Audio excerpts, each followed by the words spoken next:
That's the Ohio State schedule. Give me a loss. They're going to beat all these teams. Ryan Day is 40-0 in the Big Ten outside of Michigan. You look at his record, it's gaudy. Nobody has a record like him. The amount of money that they spent was about $20 million.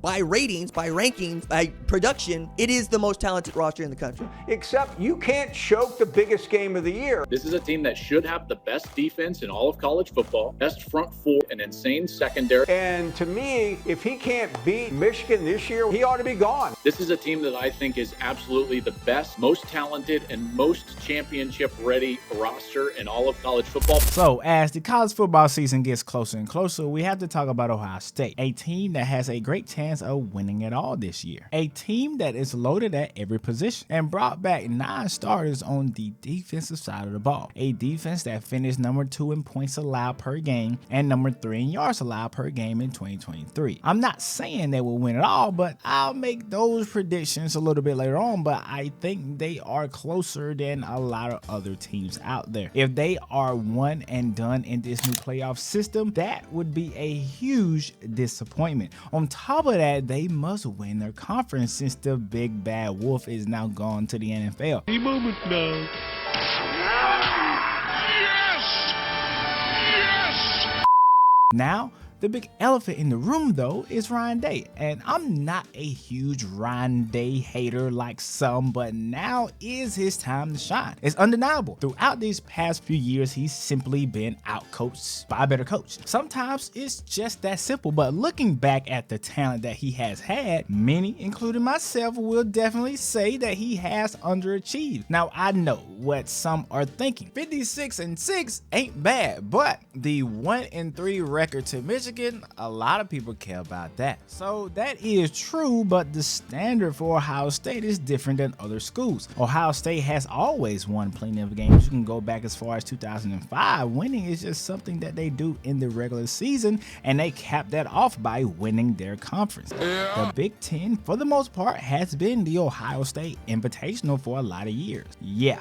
Look at this graph. Ohio State won the Big Ten from 2005 to 2009. Then there was a gap, but then again with Urban Meyer from 2017 to 2020 with Ryan Day. Then Michigan went back to back. So with no Harbaugh and the main competition being Harbaugh's apprentice and the new kids on the block coming over from the Pac-12, Penn State, no. This team should be hungrier than ever. And with the college football season on the way, it's time to start talking about these teams and how they may fare this season. So subscribe to the channel, because as we get closer and closer, we will discuss different teams and their expectations each week leading up to the start of the year, ending with a video on Alabama. That's my team, you know. But shout out to your team. Comment down below what team you want me to talk about next, and I will do my best to get a video out. So with that being said, let's get into this video. So Ryan Day is on the clock, but that's a good thing. Pressure has been added, so what does he do? He goes out and gets someone who can lessen the load coaching wise so he can focus on more things. And the guy that he got was Bill O'Brien. Oh, my bad. I mean, this guy, Chip Kelly. I think either one of those guys will have been fine for the task, but I do like Chip as the OC a little bit better than Bill OB.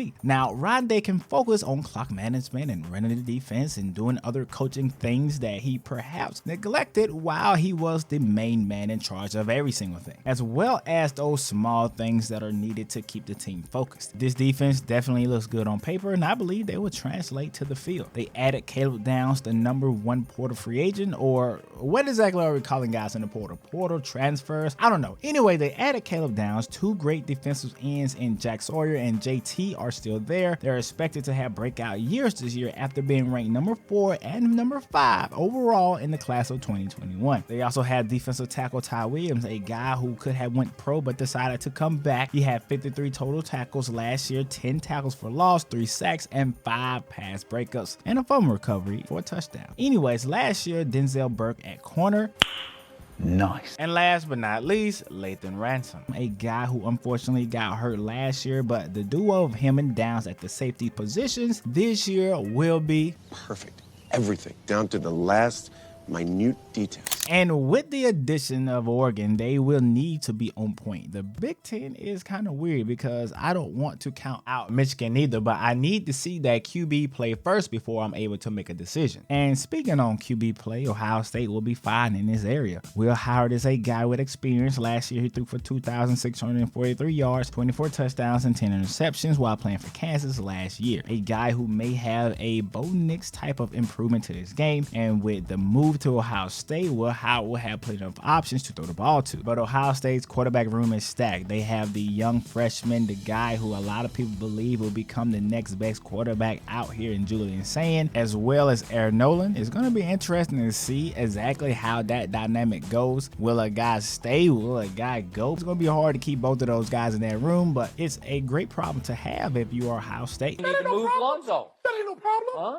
That ain't no problem. But getting back to Will Howard, he will have plenty of options to throw the ball to because slowly, if not already, Ohio State is trying to claim the title of wide receiver U with guys like Marvin Harrison Jr. Even though he hasn't played it down yet, people believe that he's going to be great. Chris Olave, Terry McLaurin, Jackson Smith and Jigba. And looking at Ohio State, they just continue to put out quality receivers. The list could go on and on. This year, he will be throwing to wide receiver Emeka Mbuka, who will more than likely have a breakout year now that Marvin Harrison Jr. is no longer there. Now in 2022, he had 1,151 yards with 10 touchdowns, but this past year he only had 515 yards and 4 touchdowns. A lot of that though could be due to the fact that he was injured and the fact that his QB was no longer. CJ Stroud back to throw for the Buckeyes, and down the middle, Emeka Mbuka, and he is Pressure picked up. Ball out quickly. Down the sideline. Yeah, that guy. So he is looking to return to his 2022 form. And there is one more player that we cannot deny when it comes to talking about the weapons that this quarterback will have, and that is Jeremiah Smith, who was ranked as the #1 wideout and overall recruit in the 2024 class. And that boy was nasty.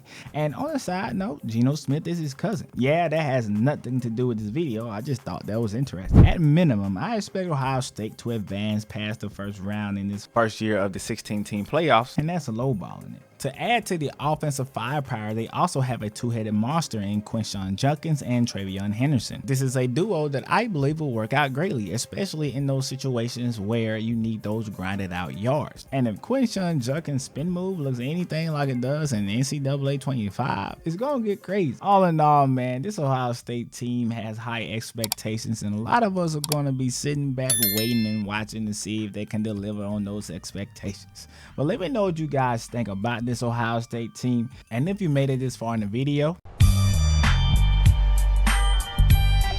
don't forget to subscribe. There are more teams out here that I need to cover. But if there are any NFL fans out there, I do have a video on the NFL quarterback market right here. Check that out. But until next time, guys, I'm out.